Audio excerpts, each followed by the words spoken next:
Lolo Jerry! Best friend! Uy, appear tayo. Saan ka nakaupo? Oh, sino yun? Kuya Lolo? Hello? Ano? Kamusta? Kumain ka na? Kumain ka na? Papa-check up kita kay Dr. Pagtakan. You like? Gusto mo yon? Si Lolo Jerry po ay nasa parking na natutulog sa kaprasong parking area na kung saan doon siya tatawag ng magpa-park. Kakain po kami sa isang fast food at nandun po si Lolo Jerry, nag-aayos ng nagpa-park ng sasakyan. Sabi ko, wawa naman si Lolo, payat na payat. Mayroon po siyang pinakilalang anak na kakariton din. Opo, sila lang daw pong dalawa. Lolo Jerry! Wow, chicken ang sabi mo ha. Apir ulit. Lagi kang chicken ha. Wali ka. Eh, tulog na naman doon sa bahay mo yung ano. Okay? Sa Lunes, check up tayo. Okay lang? Lunes? Kasi busy ako sa ano eh. Anong oras sa Lunes? Maga. Kilala mo yung kay Dr. Pagtakan? Sasakay lang naman tayo jeep. Ako na mag-isa. Oo, pa-check up kita. Sabi, masakit daw dibdib mo? O sumuka ka ng dugo? Noon pa. Asan yung bigay ko sa yung damit? Ito ba yun? Hindi. Pinalaba ko na. Pinalaba mo na? Saan ka natulog kagabi? Dito? Eh, di ba umulan kagabi? Oo, palipat ko. Nagpalipat ka? Bakit po mas focus ko po ay mga nakakatanda? Kasi po, nakikita ko po ang mga bata. Kahit papano po, sila po ay may lakas, mahaba pa ang buhay, may kakayanan po, may abilidad. Pero po sa isang matanda, wala ka ng kakayanan at wala kang lakas para mabuhay ng maayos. Nakakaawa po. Yung walang lakas, tapos mahina po. O, babay na. O, Lunes tayo magkita ulit. Ito ba yung bracelet na bigay ko sa'yo? Ayos? Naaalala mo ako pag suot mo to? Ha? Ayos? O, babay na. Chicken lagi gusto mo, ha? O, sige na. Salamat. Opo, bye-bye. Ako si Anastasia Cañete. Taga Mandawi, Cebu ako. Nagtatrabaho ako sa Villa Carolina. Yung hotel doon. Nagtrabaho ako doon. 24 katuig. Tapos yung nagkasakit na ako, pinira na nila ako. Hindi na ako sinilduhan. Ano pong trabaho niyo po doon dati? Nagaloto. Sinira. Sinera po. Ano po ba nangyari sa inyo? Na-stroke lang. Yun. Lola. Natatandaan po ba ako? Si Benny. Asan yung bigay ko sa yung damit? Si Lola Anastasia po ay nandoon na daw po ng matagal na panahon. Sabi ko sa kanya, gusto mo bang sumama sa akin? Doon tayo sa isang maayos na kubo o kaya building, pero may farm at saka presko. Gusto mo bang sumama sa akin? Sabi niya, opo daw. Sabi ko, edi aayusin ko muna ng papeles mo or document na pwede sa'yo. Oh, tinapay, okay lang? May gatas ka pa? Meron pa. Yung bigay ko? Oo. Biskuit. Meron pa. O, ilagay mo na lang ulit sa loob. May ina-announce si Father. Suportahan nyo itong juice na ito dahil ito ang nagpapagawa ng building, 3-story building ng Home for the Aged sa Tagaytay. Sabi ko, ate, ikaw yung founder? Talaga ho? Ikaw na yung bigay ng Lord sa akin? Sabi niya, ha? O bakit? Naghahanap kasi ako ng Home for the Aged eh. Pwede hong maging magkaibigan ho tayo? Kasi marami po akong lolo-lola eh. Baka pwede pong magpatira sa inyo ng isa, dalawa, at marami pong lola. Sabi niya kahit 5 po, pwede. Magawa lang yung construction. Sasama ka sa akin sa kubo? Oo. Okay naman? Sa tingin mo? Sigurado ha? Oo. Sasama ha? Bakit mo gusto sumama doon? Gusto ko magaling ako. Para gumaling ka. O, paalam na ako. Ito lang ang masakit sa'yo ha? Wala nang iba. Wala na. O sige. Bye-bye. Bye-bye. O, anong pangalan ko? Billy. O yun. Salamat. Bye-bye na ako. Bye-bye. Bye-bye. Halos 4 na buwan pa lang kaming magkasama ni Sister Benny. Pero sa 4 na buwan, nasaksihan ko sa kanya yung pagiging matulungin niya sa matanda. Pag may nakikita siyang matanda, parang lagi niya dinalapitan talaga.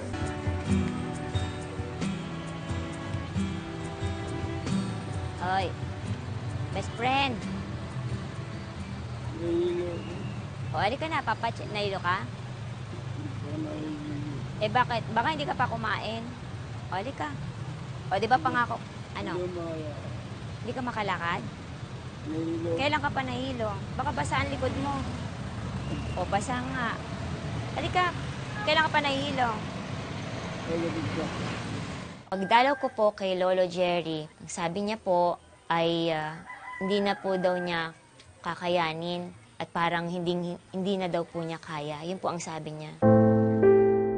Akala ko po ay mamamatay na po siya eh. Kasi humihingal po siya na parang hindi makahinga. Ako po ay muntik nang mapaiyak kasi akala ko po talaga ay bibigay na po siya.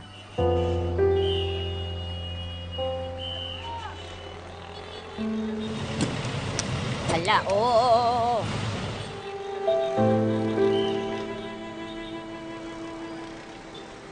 Kaya dali-dali na po akong tumawag ng tricycle para ihatid siya sa clinic. Gaya ng pinangako ko talaga na ipapacheck up po siya.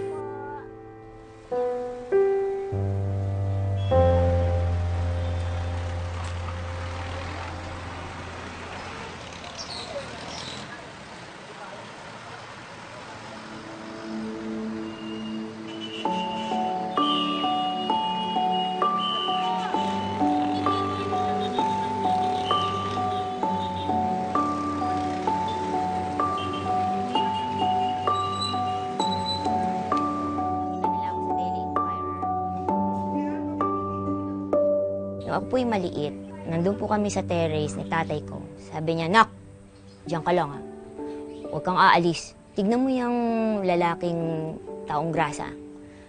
Tignan mo kung saan siya pupunta." Di nakatingin ako. Tapos pumanik siya.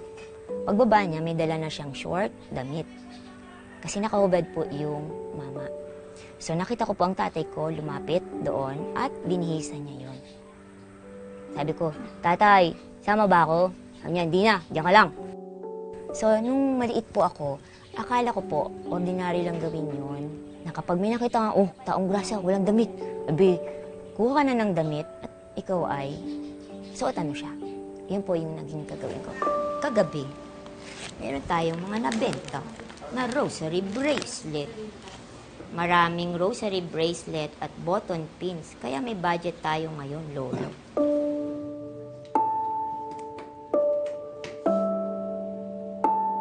Malimit, may mga nagtatanong kung di ba raw ako napapagod tumulong. Actually, napapaisip din ako, napapagod ba ako? Siguro po physical ang sasagot ko sa kanila. Pero, hindi po ako nagdadalawang isip hanggat may kakayanan po akong tumulong.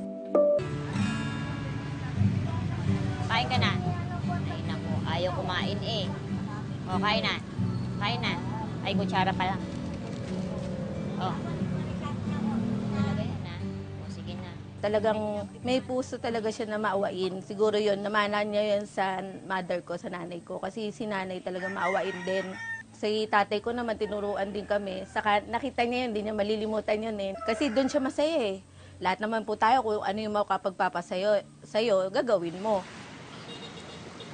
Yung iba, pag nakakita ng matanda, o dadalhin agad sa bahay. So, yun ang pinakang hindi tama na gagawin ng isang nakakita. Unang-una, yung security nung nakakita. Baka pag dinala doon, hindi mo naman sigurado. Pangalawa, hindi mo rin natulungan yung matanda. Kung talagang siya nga ay nawawala, kung siya nga ay talagang pulubi lang na nandoon o wala siyang kamag-anak, kasi natulungan mo siya ng initially napakain, nabigyan ng damit, pero ang pinakang tama ay madala mo siya sa tamang ahensya, malaman bakit ba nandoon yung matandang ito? Ano bang problema? Nag-inquire po ako sa internet paano magkaroon ng foundation. At ang sabi doon, kailangan pumunta ng Securities and Exchange Commission, i-register yung name. Sabi niya, maganda ang hangarin mo, ma'am. Kaya lang, kung talagang iyaano mo yung proseso, you need a physical office. Kasi ang isang foundation, tapatin na kita. Kailangan, meron kang perang ganun kalaking reserba. Para ma-maintain ng isang foundation, kailangan nag-maintain sila ng 1 million pesos. At least, 1 million pesos. Kung wala po akong 1 million. Oh, sa'yo to ha. Bye-bye. Oh, power na. Bye-bye.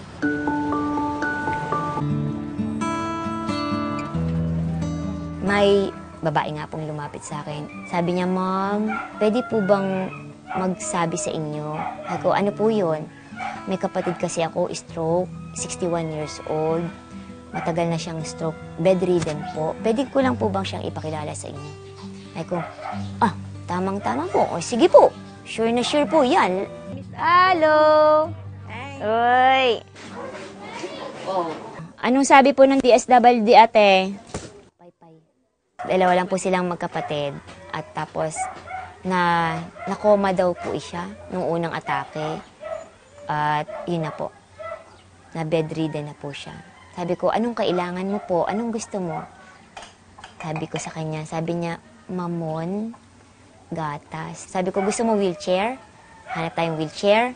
Sabi niya, Ma'am, opo. Happy ka ba, Nay? Magkakilala tayo? Masaya ka nang? Mabait nga. Ha? Mabait mo nga eh. Mabait lang? Hindi masyadong maganda? Maganda rin. Ay, ang nangyayari po ngayon, basta po sweldo ko po, ma'am. Yun po yun. At bago po magsweldo, eksakto, siguro po every 13 of the month, te-text ko na po yung mga kaibigan ko. Deposit na po kayo ng mga best friend ko naman po yun. Okay ba to? Yan lang, liit nga yun. Ha? Oh. Pag tumutulong po ako, yung ngiti po ng lola na pag nagsabi siya, uy, thank you. Thank you po. Ay ko, okay po. Yung iba po yung masaya na ninitian ka ng lola o lolo. Mamon, gatas, diaper. Okay. O, alis na ako. Babay na. O, lagi mo ako ipagdadasal, ha? Ha? Bye-bye. Bye-bye, Nanang. Babalik ako, ha? Babalik ako. Okay. Gusto niya pagbalik ko. Sabi niya, mamon at saka diaper. Laging nire-request niya ang diaper.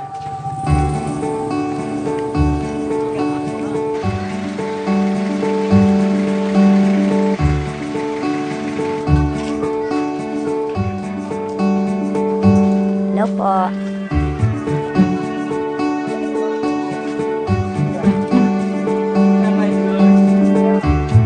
Uy! Ay, sorry, nagulat ka. Hello. Natutuwa ka ba? Nandito ako. Ako yung nandun sa... Doon, sa kanto. Doon sa ako. Nakalimutan mo na ako. Kapag po ako ay tumutulong, parang ang nararamdaman ko po, kasama ko ang nanay at tatay ko sa ginagawa namin. Kasi lumaki po ako na kasama ko sila. So parang hindi sila yung tinutulungan ko as in sila yung lolo or lola na yun. Actual, hindi po. Kumbaga, tinutulungan ko sila kasi naging gawain yun ng nanay at tatay kung kasama ko.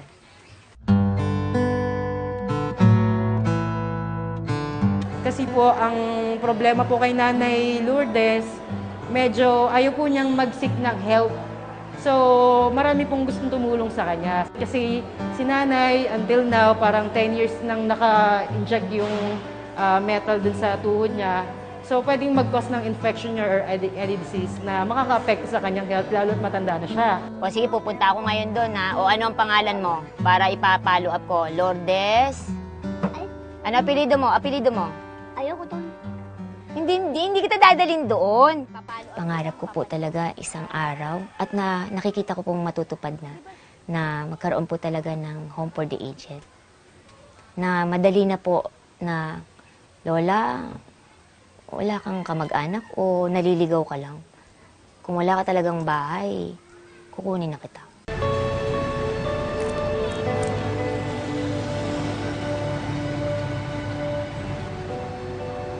Hello po, Lola. Kamusta? Okay? O, ito, siopaw. Kumain ka na? Kumain ako ng kanin. Asan yung bag mo? Wala na. Bakit? Nasaan ang bag mo? Ginakaw. Ninakaw ang bag mo? Once na may makita kayo, i-refer nyo agad sa City Social Welfare Office ng CSWD. Or kung Saturday, Sunday naman, at gabi, i-refer nyo doon sa pinakamalapit na barangay. Kasi agad nila yung itinatawag sa amin. And kami na yung nakikipag-coordinate sa kanila. O, ito, may kumot. Okay ba sa'yo? Gininaw ka ba kagabi? Oo. O, tingnan mo nga kung okay sa ito. O, Okay. ang ganda? Oo. Ganda, no? Oo. So, kung madadala mo siya sa tamang ahensya, sa amin, maa-assess ng social worker, makikita natin ano ba yung tamang tulong sa kanya. Siya ba talaga ay tamang dalhin sa institution? O baka naman meron pa siyang kamag-anak na pwede nating malocate na kung saan ma-integrate siya doon at mabuo yung pamilya nila. Ako po ay nalungkot. Pero sa tingin ko po, sa tulong po ng DSWD, social worker na naka-assign doon na si Ma'am Charmy, sa tingin ko po ay napanatag naman po ako. Dahil tinatanong ko po si Lola kung merong bumibisita sa kanya, meron naman daw po. At ako po naman ay nandito na meron naman pong kahit papano ay may mga tumutulong pong kaibigan sa akin, pambili po ng pagkain. Hanggat meron pong ganoon ay dadalang ko po siya ng pagkain. O sige na. O ito, pagkain mo, mamaya ha. God is good. Amen. Amen. Bye-bye na po. Bye-bye.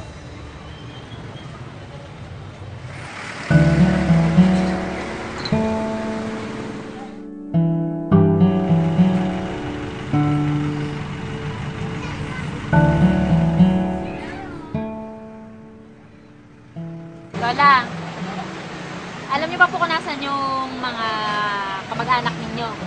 Nasa Cebu. Nasa Cebu. Saan sa Cebu? Sa Mandawi. Pero ngayon, wala na sila sa Cebu na. Malay-balay bukid nun. Nasa Bukidnon na. Oo. Kailan mo sila uling nakausap? Hindi na. Dito, gano'n na kayong katagal dito? Sa taon. Isang taon na kayo dito. Oo. Gusto niyo bang makabalik sa pamilya niyo? Oo. Anong sabihin mo? Magpanawagan mo sa kanila? Ayaw mo. Yun, kunin mo ako sa Bacoor. Nandito ang nanay mo. Hintay sa iyo. Kay Benny, ano pong masasabi niyo? Tinutulungan kayo? Magpasalamat. Daming salamat. Kasi Kasi tinutulungan mo ako. siya lang ba tumutulong sa inyo? Ayo. Kami din. Oo. Eh, yung ibang mga tao, Wala. hindi kayo tinutulungan ng ibang tao. Hindi. Naaway pa ako.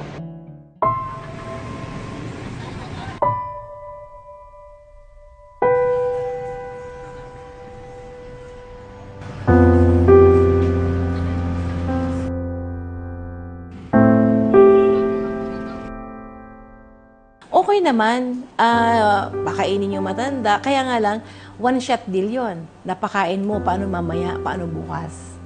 So, kailangan pa rin ng mas malawak at mas mahabang pagtugon doon sa kanyang pangangailangan ng matanda. Ano pangalan? Lynette? Linda. Linda?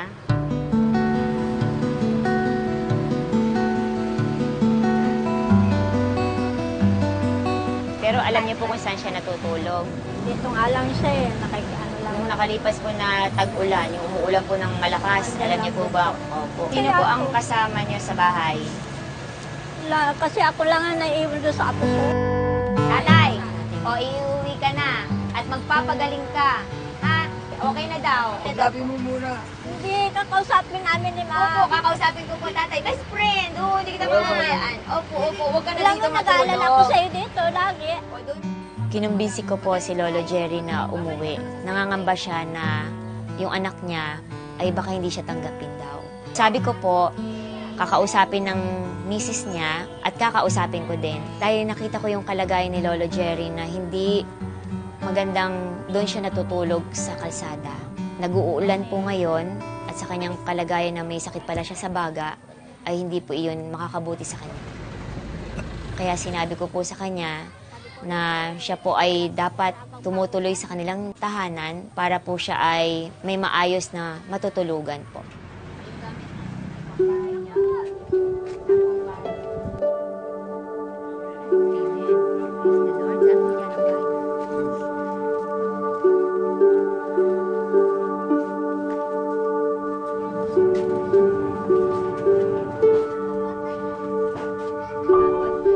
Good morning.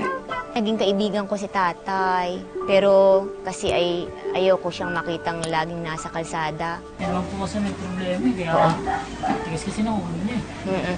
Yung dito po siya, pinapain namin ng gamot. Sobrang laki daw siya. Sobrang laki daw. Tatapon niya. Best friend. Pag hindi ka gumaling doon, yun ang ikamamatay mo. Ha? Kuya, makainom lang siya ng diretsyong 2 linggo, hindi na siya nakakahawa. Maniwala ka sa akin, ha? Eh, sobrang tigas-tigas ng ulo. Sabi ko eh, pag inumin yung gamot, ang ginagawa, tinatapon.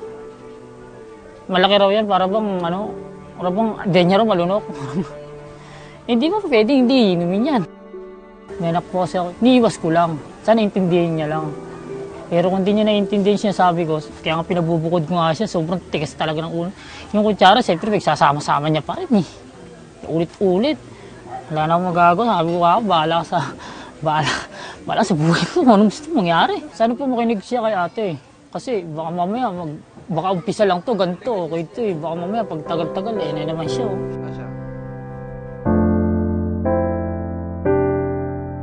Ano masasabi mo kay Ate Benny, Tay? Maraming salamat. Dahil, Siya lang ang nakatulong sa akin. anong papangako nyo kay Benny? Yung susundin ko niya, lahat ng inuutos niya. Actually po, hindi po ako makapaniwala na nangyayari nung araw na yon. At ako'y tuwang-tuwa nung sinabi ko sa kanila na, Lolo Jerry, maari mo bang mapatawad yung anak mo sa sinabi niya? Ikaw naman anak, maari ka bang mag-sorry kasi minasaktan mo ang iyong tatay? Nung nag-sorry-sorry sila at sinabi ko na pwede ba kayong mag-embrace, natuwa po ako na ginawa po nila. Masayang-masaya po ako.